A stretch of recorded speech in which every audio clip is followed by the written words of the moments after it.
Muy buenos días, primera conexión en esta jornada lluviosa, aguanieve en algunos sectores, en los sectores altos está nevado, en fin, parece que llegó atrasado el invierno, pero no nos quejemos en absoluto porque hemos tenido muy buen tiempo en estas últimas semanas, así que estamos muy bien. Bueno, nuestro invitado hoy día es el secretario regional ministerial de Justicia, don Pablo Ucero, que lo tenemos con nosotros acá a esta hora de la mañana. ¿Cómo está, don Pablo? Gusto en saludarlo. Muy bien, muy contento de estar nuevamente en el programa, Juan. Saludos a los auditores de la radio y de tu programa. Bueno, se acerca un poquito al micrófono, pero aparentemente igual tenemos... A ver, ahí. ¿Estamos bien? ¿Ahí se escucha mejor? ¿Sí? Sí. Ya. Vale, sí, Vamos a tener que pedir ayuda, parece, porque tenemos que arreglar los micrófonos que aparentemente están con algún déficit. No es un déficit atencional, es un déficit de sonido, indudablemente. Así que vamos a ver qué es lo que pasa y cómo lo vamos a ir mostrando acá en esta jornada, en esta mañana, del trabajo que han venido. Lo último que hemos conocido, Pablo, en las últimas horas es estos convenios entre salud y justicia para atención de los hogares. Ahí parece que estamos muy bien, del Sename, precisamente, que ha estado tan cuestionado el Sename y que vamos a profundizar más tarde en ello. Pero por lo pronto, esto que es local, que es nuestro, de estas alianzas que se trabajan con salud. Efectivamente, el día de ayer tuvimos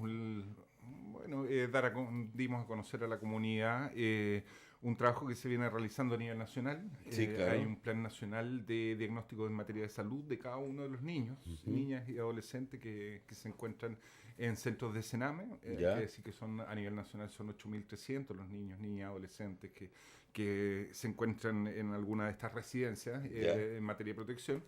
Y bueno, este plan lo que considera es un levantamiento de cada uno de estos casos, el estado de salud en que se encuentran estos niños, niñas y adolescentes, de manera de poder hacer las derivaciones del caso y poder tener una adecuada vinculación con los respectivos servicios de salud. Obviamente también nos va a servir para priorizar aquellos casos en que nos encontramos ante una situación más delicada, son casos más urgentes, Claro, más graves, claro. y de esta manera tener un esfuerzo común que está haciendo tanto el Ministerio de Salud conjuntamente con el Ministerio de Justicia y Sename en materia de salud de los niños, niñas y adolescentes. Okay. En la región partimos el día martes en Puerto Natales y el día de ayer se hizo este levantamiento con cada uno de los niños en lo que fue durante la mañana en la residencia Ignacio Civilo, durante la tarde en el hogar Miraflores. Fueron aproximadamente 75 los niños que se realizó este diagnóstico. Cosa que no es nueva, Sí. es importante decirlo, a nivel regional no es algo nuevo, se hace continuamente, se hacen este tipo de controles, pero la idea es poder reforzar ese ámbito en materia de salud y tener un levantamiento actualizado de la situación de cada uno de los niños. De cada uno de los chiquillos. Bueno, ahora el detalle, ¿cuántos hogares tienen acá en la región o en la comuna de Punta Arenas en lo específico? Residencias son 3. Tenemos en Punta Arenas el hogar Miraflores y el hogar Ignacio Civilo. En Puerto Natales tenemos Madre Teresa Calcuta, que es el otro hogar. Entre los 3, hoy día estas cifras van modificándose, pero estamos hablando aproximadamente de 75 niños que hoy día se encuentran al interior de una residencia de Sename. Uno puede establecer que quizá el hogar del niño es el más amplio, el de que más gente cobija, más niños cobijan, ¿o no? Las cifras son relativamente parejas. Estamos hablando entre Civilo y... Civilo son 12 los niños, 12 los niños, 4 que se encuentran permanentemente, 8 que se encuentran en un proceso de egreso, de preegreso, revinculándose. En el caso del hogar Miraflores son aproximadamente 33 y en el caso de Teresa Calcuta son 30. ¿Cómo no? Ahí llegamos a la cifra de 75, pero como te comentaba, es una cifra que puede... ¿Entre qué edades oscilan estos niños? Especialmente el del niño Miraflores, porque uno entiende que civilos son más chiquititos. Los más bebitos. Sí, tenemos de todas las edades, la verdad. En el hogar Miraflores tenemos de todas las edades, incluso en algunos casos se presentan situaciones que, por ejemplo, están hermanos. Y en esas situaciones se hace una excepción y puede incluso tener algún mayor de edad. O los niños más grandes, son por esta relación entre los niños, ¿cómo no? Relaciones familiares. Pero ¿existe en los hogares del Sename, Pablo, un límite de edad? Es decir, ¿de qué niño recibimos hasta qué edad? ¿Eso se establece en sí o no? En principio, a ver, todo niño o persona que ingresa Ajá. a un hogar lo hace en virtud de una resolución judicial. ¿Cómo Es no? un juez Sí, de familia sí, en el este que caso, determina, ¿no es cierto? que ante una situación de vulneración grave de Ujú. derecho ordena el ingreso de estos niños jóvenes algún tipo de residencia de Sename que en materia de protección. Eso es una orden de un Sí, juez sí, sí. que es la que ordena que finalmente puedan ingresar estos niños, niñas, adolescentes a un hogar. Ya. No es un ingreso voluntario. Ya, ¿cómo no? No, sí, se entiende, se entiende. Pero ahora la edad puede ser de 3, 4, 5 años hasta 18 o qué Sí, edad. sí. Esa podría ser, en teoría, debería ser la edad. Ahora, ¿cómo se reglamenta internamente lo de los hogares? Porque yo no puedo tener un niño de 3 años, 4 años con un niño de 18. Sí, por supuesto. Ellos tienen algún grado de separación entre ellos, dependiendo de las edades, obviamente. Y dentro de estas cosas se regulan dentro del marco que es la licitación que hace Sename cada año, cada cierto tiempo. Sí. ¿No? Y últimamente ya no es cada año, antiguamente era así, con cada uno de estos hogares. Ahí se regula, por ejemplo, ahí está considerado este control sano que es el que normalmente realizan de niños sanos. Existe una serie de reglamentación, por decirlo de alguna manera, que regula la situación de los niños al interior de estos residencias. Además, existe una supervisión permanente por parte de Sename. Hoy día se está haciendo una supervisión a nivel nacional. Sí. Son 258 los centros a nivel nacional, las residencias a nivel nacional. Hoy día hay una supervisión más intensa y que va en un número cercano a los 48, los que van hasta el día de hoy. Esta supervisión especial que ha sido con motivo de los casos que hemos conocido y que un poco... Sí, vamos a seguir conversando de ello. Nos interesa también cuál es la visión que tiene el Ceremi de Justicia Local referido a esta situación que se ha tornado de repente tan candente. Uno entiende de que las autoridades de hoy tienen que poner la cara por los hechos que han venido sucediendo en el tiempo también. Sí, Es por como supuesto. me toca a mí hoy día y hay que hacerlo. Entonces vamos a seguir conversando de esto y de otros temas. El tema, ayer leíamos, y usted también tiene que ser enterado, decía, 7 vehículos robados en una noche, todos de una misma marca. Yo lo dije acá en la radio el otro día, todos los que tengan vehículos de esta marca, observen, traten de guardar su máquina porque parece que la racia es llegar y tomar autos Hyundai porque deben faltar repuestos, no estar en el comercio porque son vehículos que necesitan, en fin, etcétera, etcétera, de alguna mantención y cuando falta algo, ¿de dónde lo sacamos? Entonces uno debe suponer también de que esto es como transversal, hay bandas que están operando al respecto porque aparentemente son, se ha aislado más fino, dicen no, son los coreanos, vehículos coreanos, los Hyundai. Y pueden ser los Nissan también, porque yo no veo que roben un auto Honda o que roben, no sé, un Suzuki o que roben un vehículo, un Mercedes-Benz. No, es el Hyundai. Ahí apunta. Entonces vamos a saber qué pasa, por cierto, con esta materia y qué opina la autoridad referido a esto y si realmente todos los entes que guardan relación con que los tengan súper vigilados, porque aparentemente que ya las cámaras también están colapsadas, aun cuando aquí estoy leyendo que una cámara de vigilancia sirvió para grabar el robo de un vehículo de la calle Balmaceda. Bueno, esto y más, seguimos conversando en un instante en esta primera conexión con el Ceremi de Justicia, Pablo Bucenius. Espérenos.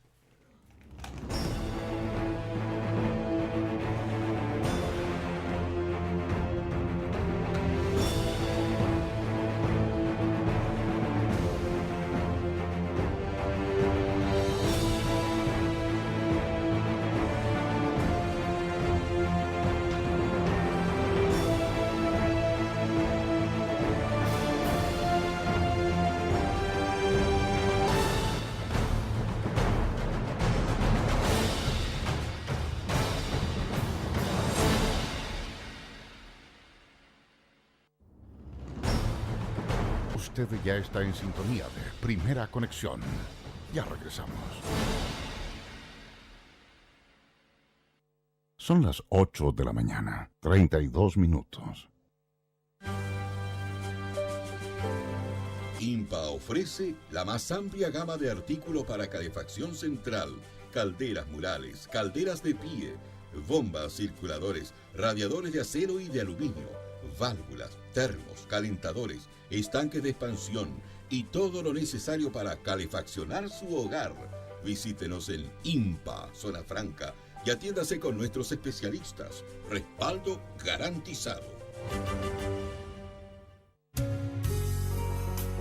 La tienda de muebles y decoración líder en el mundo ahora está presente en Punta Arenas, con exclusivas oportunidades en sofás, comedores, mesas de centro, dormitorios y una gran variedad de accesorios de decoración. Ven a visitarnos en Galería ONA, local 6 de Zona Franca, Ashley Furniture Home Store, la marca número 1 en el mundo de tiendas y muebles de decoración. Esteriliza tu perra o perro completamente gratis. Contamos con 2.000 cupos para este año. Inscribe a tu mascota personalmente en las oficinas de la Unidad de Medio Ambiente de José Menéndez 1129, de lunes a viernes de 8:30 a 12:30 horas. Mayores informaciones al teléfono 2200502. Seamos responsables. Entre todas y todas lograremos disminuir la población canina. Ilustre Municipalidad de Punta Arenas.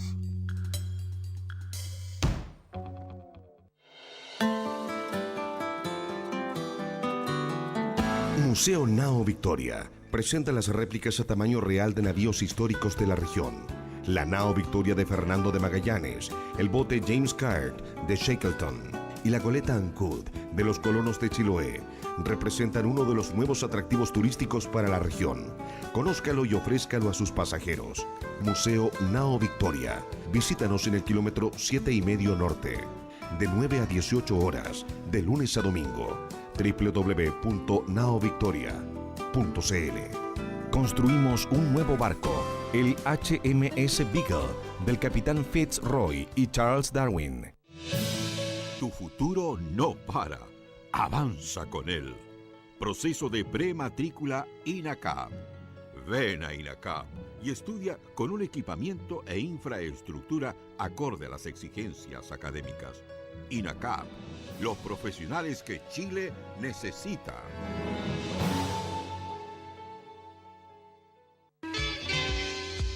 Que no le cuenten historias. Todo lo que ocurre está día a día en las páginas madrugadoras de La Prensa Austral, siempre a mano de usted y su familia. Y recuerde, la prensa de hoy continúa mañana.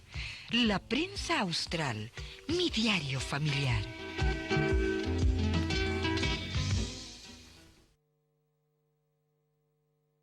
Son las 8 de la mañana, 36 minutos.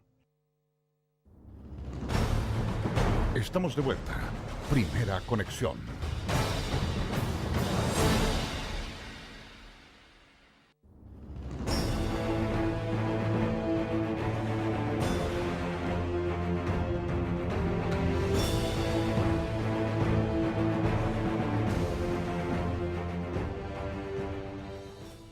Primera conexión a esta hora de la mañana del día jueves 11 de agosto de este año 2016. Estamos con el Seremi de Justicia, Pablo Bucenius. Pablo, la ministra Javiera Blanco le ha llovido sobre mojado. Ha estado noticioso. Sí, ha estado en el centro de la noticia, en la cresta de la ola informativa, por así decirlo, y la verdad es que últimamente, la última noticia que apareció hoy día, las últimas noticias, no me estoy refiriendo al diario, sino las últimas informaciones que se conocen es que los independientes no apoyaron la demanda o la bajada definitiva de la ministra Blanco aparentemente. Por otro lado, la acusación está, no sé si el próximo martes, por ahí viene la parte la acusación que hace la gente de Chile Vamos. Por lo tanto, uno dice que le ha tocado a ella, lo que uno de tanto que lee, dice, bueno, es la autoridad que le ha tocado resolver esto que viene de años. Esto no es una materia nueva. Estas denuncias del Sename a nivel nacional, hay centros acá, en Magallanes uno dice está bailando con la linda. Porque acá relativamente es tranquila la acción que desarrolla Sename. Salvo cosas muy puntuales que aparezcan de vez en cuando. Pero en otros centros del país la situación es bastante complicada. Y uno piensa, y con la expertise que usted tiene, y ya como Seremi de Justicia, debe uno entender de que en el fondo no es la persona que está al frente, aun cuando puede hacer algo por cambiar. Pero el cambiar significa algo más profundo. Sí. Son políticas de Estado más profundas. Sí, claro. Entonces, que no es una cosa como todas las cosas que uno ve, el tema de las AFP también, son cosas que se cambien de la noche a la mañana. No tengo una solución en 24 horas. Las soluciones demandan más tiempo. Y eso significa tener una política de Estado, si bien cierto, compleja, pero decidora, que se aborde la materia de fondo. Y eso no pasa simplemente por tener una persona al frente porque hay una tremenda bajada. Yo no estoy justificando a la ministra Blanco en lo absoluto. Sí, por supuesto. Le estoy explicando lo mismo que le puede haber pasado a usted si estuviera en el puesto de ella o si usted estuviera con un problema álgido y llega, se instala en el cargo. Tengo que solucionar perdón el término que voy a usar, esta papa caliente la tengo que solucionar. Pero si no me dan las herramientas para solucionarlo, porque la política de Estado me dice que este es mi rango de acción, como se diría también en términos muy populares, estoy embromado, estoy complicado. ¿Cómo se ataja esto? ¿Cómo se cambia esto? Porque no es una resolución fácil para poder salir de este embrollo y cambiar toda una política de acción de un servicio que tiene que velar por la integridad de los niños. Me parece correcta tu reflexión, la reflexión que tú haces, Juan. Yo creo que para ser justo, uno debiera partir de esa reflexión que efectivamente a la ministra le ha tocado bailar con la fea en el último tiempo, y hacerse responsable por una situación que se arrastra de años. Esto de años, ojo, de gobierno. De gobierno, no estamos hablando de que esto sea única y exclusivamente de responsabilidad de este gobierno o en particular de la ministra.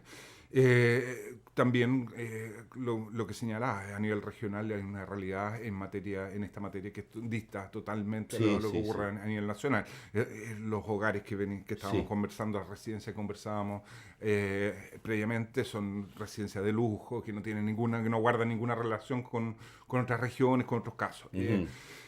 Con respecto a la ministra un poco, esta materia, yo creo que los casos todo esto surge a raíz de un caso bien polémico, que es el caso de esta menor que fallece, de esta niña que fallece, de 11 años, que fallece en el CREAT de Arica. Ahí yo creo que lo único bueno, esto es una situación lamentable por sí, pero lo bueno y rescatable de toda esta situación ha sido que ha servido para colocar nuevamente o colocar definitivamente el tema de los menores más desprotegidos, más vulnerados en nuestro país en el centro del debate. Si eso a mí me llama mucho la atención y me despierta curiosidad cuando se discutían estas cifras en relación a los fallecidos al interior de centros de Sename. Se sacó a colación y hubo una polémica con las cifras que entregaba UNICEF. Este es un estudio del año 2012. Cuando se produce esta polémica, está hablando de un estudio del 2012. Y hoy día recién se le presta atención a un estudio del 2012 que ya por sí arrojaba una cifra importante de muerte al interior de los hogares o bajo la supervisión de Sename. Entonces, uno se pregunta, ¿dónde estaban los mismos que hoy día? ¿Dónde estaban en el año 2012? Cuando eran gobierno. Cuando estas cifras eran públicas, estas cifras, UNICEF no es un estudio reservado, por el contrario, fue un estudio que era bastante público. Entonces, yo creo que lo que corresponde acá, y tal como lo ha dicho la ministra, es actuar con la mayor transparencia.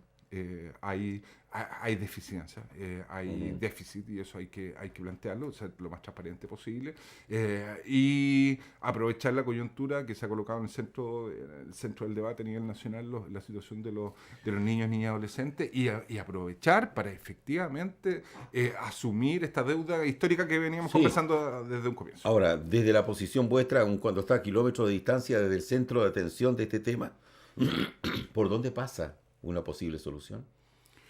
¿Por dónde pasaría? Yo creo que pasa por colocar definitivamente a los niños, niñas, adolescentes en el centro del debate. Y eso pasa por... aquí tenemos una presidenta la presidenta de la República, Michelle Bachelet, a pocos días de la primera medida que ella instala, es el Consejo Nacional de la Infancia. Acá no es que nadie haya hecho nada, pero se requiere una visión más generosa, no politizar el tema y avanzar en las medidas correctas. Hoy día hay 3 proyectos presentados. Uno, el que crea la Subsecretaría de la Infancia. 2, el que crea los derechos, un estatuto de garantía de los derechos de la niñez. 3, el que crea el defensor de la niñez. Son proyectos de ley que están hoy día en el Congreso y son materias sobre las cuales hay que avanzar. También en la propuesta del gobierno de avanzar a la separación de lo que hoy día se conoce el Sename en 2 servicios distintos, servicios especializados. Uno, un servicio especializado que vea estos casos de vulneración grave de los derechos de los niños, niñas y adolescentes, que se alojaría en lo que hoy día es desarrollo social, y un servicio de reinserción juvenil que permanecería en en justicia. Con eso, obviamente, va asociada inyección de recursos. Sin duda alguna. Hoy día, una de las grandes dificultades es precisamente el monto y los recursos que se asignan a esta materia. Ahí es donde cobra relevancia que este tema se haya colocado en el centro del debate. A ver si de una vez por todas se invierte como corresponde en esta materia. Y aquí hay que hacer un análisis, como bien usted dice, profundo y ir al meollo del tema con los niños, porque acá en los hogares de Sename hay de todo. Porque el juez te puede enviar un niño que tiene, ¿no es cierto?, en fin, que viene de un hogar mal avenido, digámoslo así, de ese modo, un chico de 3, 4 añitos, con un muchacho de 16 o 17 que tiene problemas con la justicia. No sé, me imagino, ¿no? Entonces tú tienes, ahí están los Cisaros, qué sé yo, todos estos personajes de triste recuerdo, pero que están conviviendo, obviamente quizás separados, con un pequeño de 3, 4, 5 años, ¿no? Entonces, ¿cómo se resuelve internamente eso? Eso no lo descarto, podría eventualmente llegar a ocurrir. Pero para ser claro, hoy día existen estas dos materias, grandes materias. Uno que es el ámbito proteccional, que son las vulneraciones graves de derechos de los niños y adolescentes, que son, y en los casos más graves, un juez ordena su ingreso a una de estas residencias. En el caso de delitos, existen centros absolutamente distintos, que en este caso es el centro de Río Los Ciervos, el Centro Privativo Libertad de Río Los Ciervos, que depende de Sename y es para todos aquellos jóvenes que son infractores de ley entre 14 y 18 años, respecto a los cuales se ordena su ingreso al régimen cerrado de este centro. O sea, no es que un joven que comete delitos termine en una misma residencia con un joven vulnerable. Me parece. Eso no debiera ocurrir por regla general. Pero en algunos centros ha ocurrido en el tiempo, digamos. Podría eventualmente ocurrir siempre y cuando no existiera una sanción que haya ordenado por un infractor de ley. Bueno, vamos a saltar. Usted dio como el pase ahí para llegar hasta los centros digamos, el centro como el que tenemos acá en Río de los Ciervos. Pero no me quiero adelantar a los hechos todavía, porque ya también este es un centro de Río de los Ciervos donde están precisamente estos jóvenes que tienen algún problema con la justicia. Pero me quiero quedar ahí porque el Ministerio de Justicia y la Seremía de lo local tienen que también observar cómo es el desarrollo. Una parte era el Sename y el otro tema que hizo noticia fue Gendarmería. Sí. Pero Gendarmería hizo noticia no por el tema propiamente tal de la labor que hacen los gendarmes con los internos. Por una relación con los internos. No una relación con los internos, sino por un tema económico, de jubilaciones, en fin, que ya saltó esto hace más de 2 meses por lo menos, y que ha estado dando vueltas allí, y van dimes y diretes, pullas y por acá y por allá. ¿En qué pie ha quedado todo este litigio? Uno sabe que las noticias están allí, pero ¿qué me dice el Ceremi de Justicia? Y en lo local, si esto ha tenido mucha repercusión, especialmente en el ámbito de Gendarmería. ¿Qué dicen los gendarmes? Que dice todos quienes están un poco cobijados, ¿no?, con la manga ancha que tienen los directores la gente que en el día de mañana puede ganar más, una jubilación más onerosa. Sí, me gustaría separar los ámbitos y tratar de explicar y los auditores puedan entender un poco la situación, porque yo distinguiría. Hay situaciones que son distintas. Una cosa es el trabajo interno, que eso no está en discusión hoy.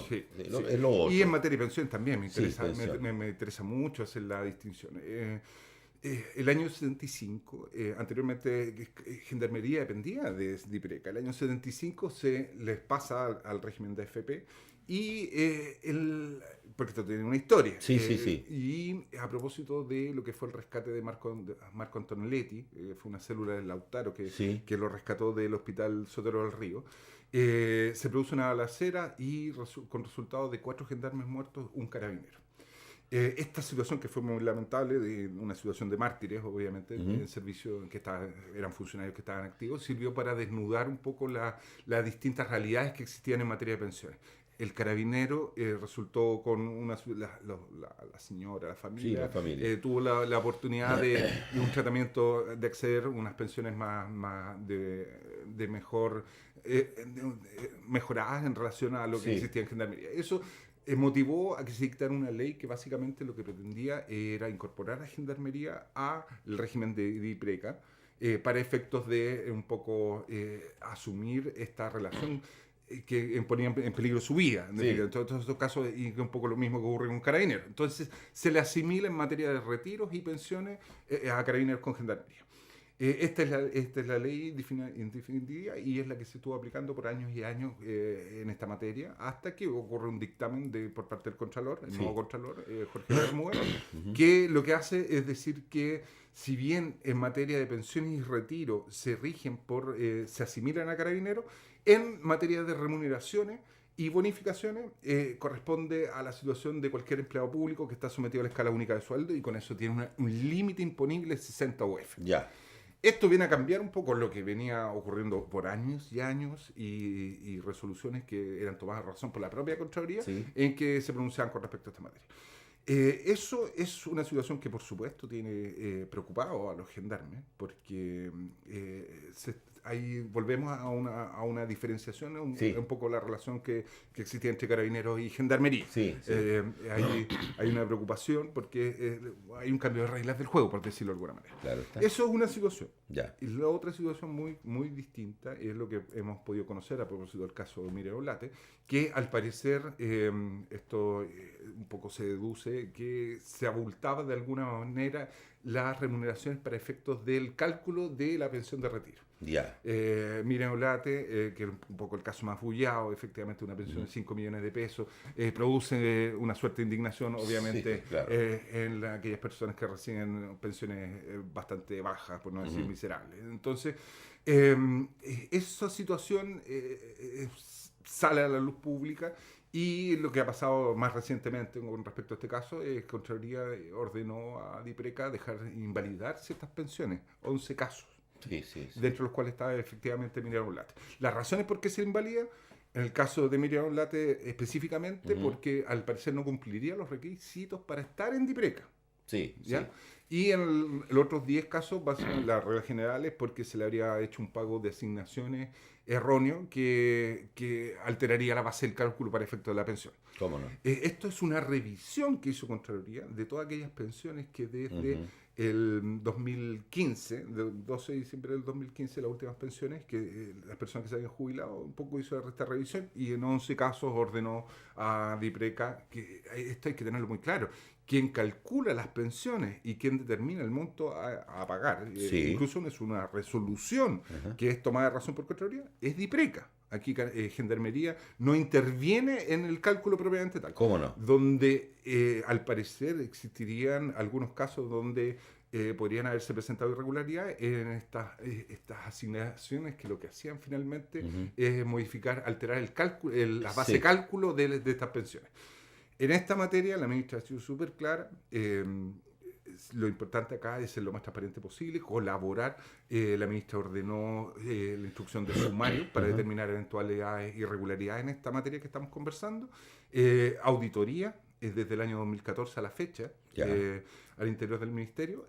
También se nombró un fiscal que ha estado investigando estos casos para ver si efectivamente existe alguna posibilidad de malversación de fondos, fraude fiscal. Y ha estado muy pendiente y muy activo en este caso para determinar esto en materia de investigación. No se puede hacer un juicio categórico al momento. Lo que un poco te comentaba es lo que se desprende de los informes de Contraloría y un poco las instrucciones que ha dado Contraloría en este nuevo criterio. Claro, pero usted me acaba de decir de que probablemente, porque eso se va a investigar a través de esta investigación que se está llevando a cabo. Ministerio Público, ¿no es cierto? Hay una investigación judicial, por llamarlo de alguna manera, y hay una investigación administrativa también ordenada por la ministra que dice relación con los sumarios. Claro, porque si se trató de arreglar esto, como dice, mire, vamos a arreglar el sueldo los últimos años para que usted salga bien acá, ¿no?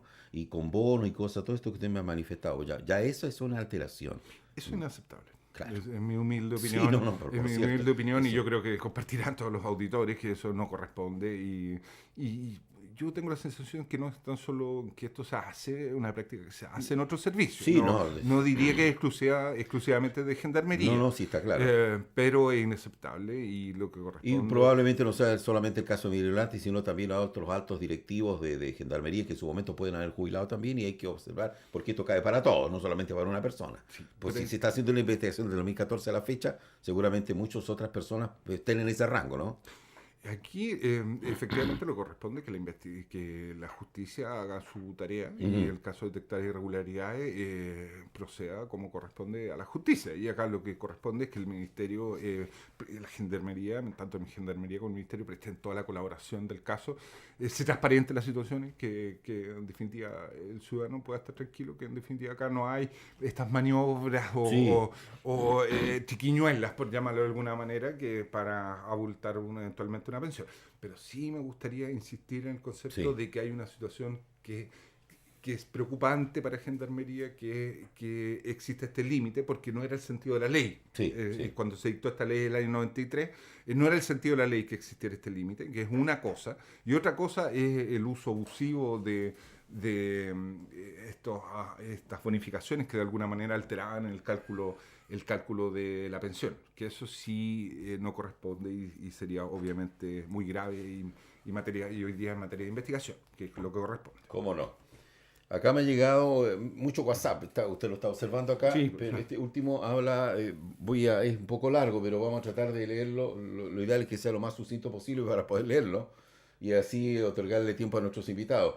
Estimado Juan, para no creerlo, el día martes reciente, a la salida del colegio donde estudia uno de mis hijos, colombiano, fue interceptado por los muchachos que agredieron a mi otro hijo el día 19, quien recién salió de la UTI y se recupera favorablemente, quien fue en esa oportunidad apuñalado. Como yo también estaba en el establecimiento, mi hijo ante esta situación me alerta de lo acontecido, salgo a la calle y estos muchachos escapan del lugar. Los atrapé como a las 5 cuadras. Preocupada llamé a Carabineros para dejar constancia de los hechos. ¿Cuál fue mi sorpresa? Que el funcionario fue el mismo que me atendió y constató los hechos el día 19 en relación a mi otro hijo. Sí bien digo. Porque estaban en presencia de menores de edad, 16 años, y al contarle los hechos, aun cuando el funcionario amablemente atendía mis palabras, los dejó ir. Me pregunto, ¿en qué está la detención por sospecha? Que los menores deben ser enviados al cuartel de Carabineros y ser retirados por los padres. Esto se está transformando en un efecto bola de nieve. ¿Qué pasa con el Sename donde está la autoridad? Ahora mis hijos no podrán salir y son discriminados por ser extranjeros. ¿Dónde queda el artículo 1 de los principios de los derechos universales? Para terminar, los muchachos se retiraron en colectivo burlándose de la situación. ¿Quién paga por todo esto? Nadie. Deberíamos tener las leyes de Inglaterra y dejar las edades para detener a estos individuos. Bajar las edades para detener a estos individuos, que serán los que decidan el día de mañana por nosotros los adultos. Ese es un poco el tema. No sé si ha estado al tanto de esta situación, Seremi. Sí, por supuesto. A ver, varias cosas. Uno, en relación al WhatsApp que se envía. Lo primero, los jóvenes sí son responsables penalmente, solo que tienen un estatuto penal distinto al adulto. Los jóvenes entre 14 y 18 años son responsables penalmente. Incluso existe esta posibilidad de que ellos cumplan una sanción, una pena privativa de libertad en un régimen cerrado en lo que es el Río de los Ciervos, el Centro Privativo de Libertad de Río de los Ciervos. Eso para dejarlo muy claro. El segundo, me preocupa esto que uno ha podido observar en los medios de comunicación, de esto de la señora indica que salió persiguiéndolo. Eso no corresponde. Aquí lo que corresponde es hacer las denuncias, las instancias correspondientes. Me preocupa que podamos el día de mañana llegar a hacer justicia por propia mano, y eso es sumamente grave. Uno, porque puede correr riesgo la propia vida del afectado, y dos, porque se puede meter en problemas en materia penal. Exacto. Eso es ser muy claro. Pasa de ser víctima a victimario. Exacto. Veamos, sin ir más lejos, este caso de hace poco, que padre e hijo, que hoy día deben enfrentar la justicia por haber, según ellos, estar haciendo una legítima defensa en circunstancias que ellos salieron persiguiendo a los victimarios. Entonces, esto no se trata de transformar en un Far West, al revés. Lo que importa es tener confianza en la institución. Tercero, obviamente me enteré del caso. Es una situación que estamos viendo cómo trabajar esta temática en particular con la gobernación, que ha estado muy activa en materia de migrantes. Aquí es preocupante la discriminación a nivel Son realidades que como región nos corresponde, al igual que otras regiones como Antofagasta, donde yo diría que particularmente Antofagasta ha sido muy difícil este tema, y aquí lo importante es que podamos resolver civilizadamente, por decirlo de alguna manera, estas situaciones, Antofagasta, evitar todo tipo de la discriminación. migración colombiana en Antofagasta es altísima. Claro, y ahí había un problema que yo creo que no se supo enfrentar a tiempo. Nosotros debemos anticiparnos para que efectivamente no tengamos ese tipo de problemas, porque los extranjeros tienen derechos, por supuesto que tienen todos los derechos, al igual que los chilenos, y que no podemos avanzar en una cultura de discriminación. Acá lo que se trata es cómo somos una sociedad más inclusiva y cómo tenemos políticas públicas que aseguren esa inclusión y que se puedan sentir cómodos más en una región de migrantes. Sería un contrasentido. Y finalmente me gustaría hacerme cargo de lo que dice con respecto al control de detención. Sí. A lo que dice al control de identidad, perdón, también que hace mención. El control de identidad se contempla la agenda corta antidelincuencia y efectivamente es una herramienta que ha permitido hoy día detener a personas que se encuentran con órdenes de aprehensión pendientes, por ejemplo. Sí, claro. Pero respecto, y ser muy claro, el control de identidad solo se puede hacer a mayores de edad. El control de identidad preventivo, solo a mayores de edad.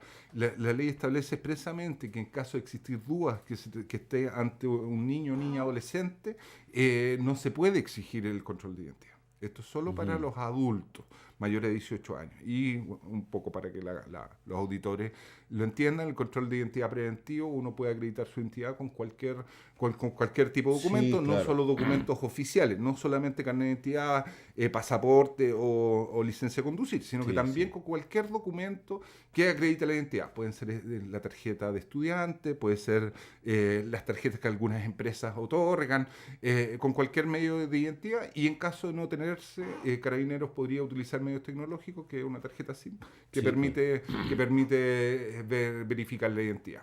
En caso de que ninguna de las dos cosas esté presente, el procedimiento determina inmediatamente, porque estamos hablando de un control de identidad preventivo. Me parece. Finalmente, mira, se nos pasó el tiempo rápidamente, pero hay algo que subyace allí, como es el tema del... Bueno, habían otros temas que teníamos previsto, estimado Pablo, pero nos interesa esto para llevar un poco de tranquilidad a la gente respecto a cómo se trabaja el tema de la coordinación. O aquí hay un coordinador de seguridad ciudadana o seguridad pública, y ante tanto robo y algunos actos delincuenciales de repente, pero yo diría que cómo se observa esto, cómo lo trabaja justicia también junto con estos organismos, sea la policía uniformada, la civil, el coordinador de seguridad pública, en fin. Lo primero, para lo que los auditores también entiendan el ámbito de cada uno. Sí, claro, claro. La seguridad pública depende del Ministerio del Interior. Eso hay que ser sumamente claro. A nivel regional sería intendente, gobernadores y coordinador regional de seguridad pública. Justicia colabora especialmente en lo que dice relación con la dictación de leyes, preparación de leyes en estos ámbitos. Lo segundo, la agenda corta antidelincuencia, yo creo que es muy importante.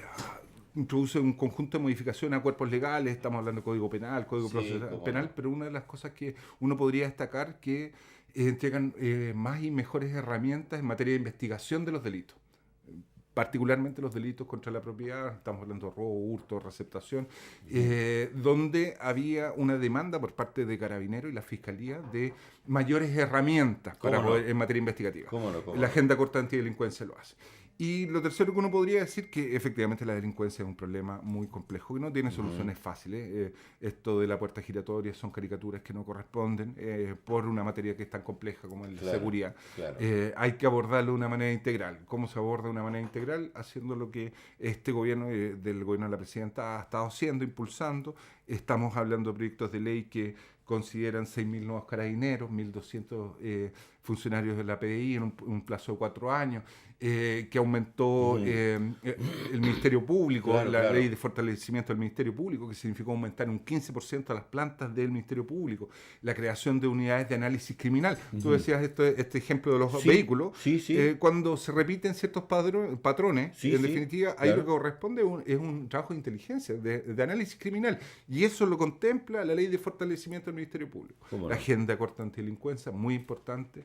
Y bueno, por nombrar algunas de las medidas que se han implementado en estas materias, que es lo que buscan, enfrentar de manera integral los delitos, el combate a los delitos. No es una materia fácil y la ciudadanía siempre demanda mayor eficacia en esto.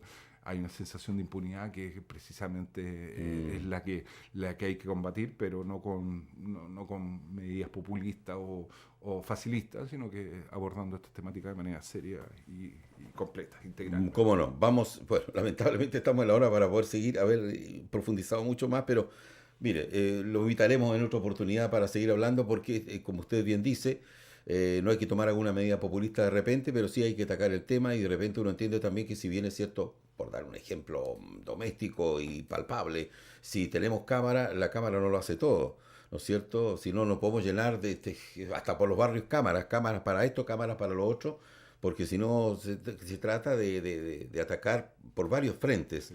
Y yo entiendo que todos hacen su mejor esfuerzo. Sí, por favor. Por ejemplo, la agenda corta antidelincuencia. Antes estaban establecidas las situaciones de flagrancia que permiten una detención inmediatamente por parte no tan solo de carabineros, sino que hoy día se incorpora en la agenda corta antidelincuencia la flagrancia a aquellas personas que son detectadas, por ejemplo, en una cámara de video. Entonces se incorpora la flagrancia, lo cual permite actuar más decididamente contra los delincuentes. Entonces, la agenda corta antidelincuencia se viene a hacer cargo de esta entrega más y mejores herramientas a policías y fiscales para perseguir los delitos. Muy bien.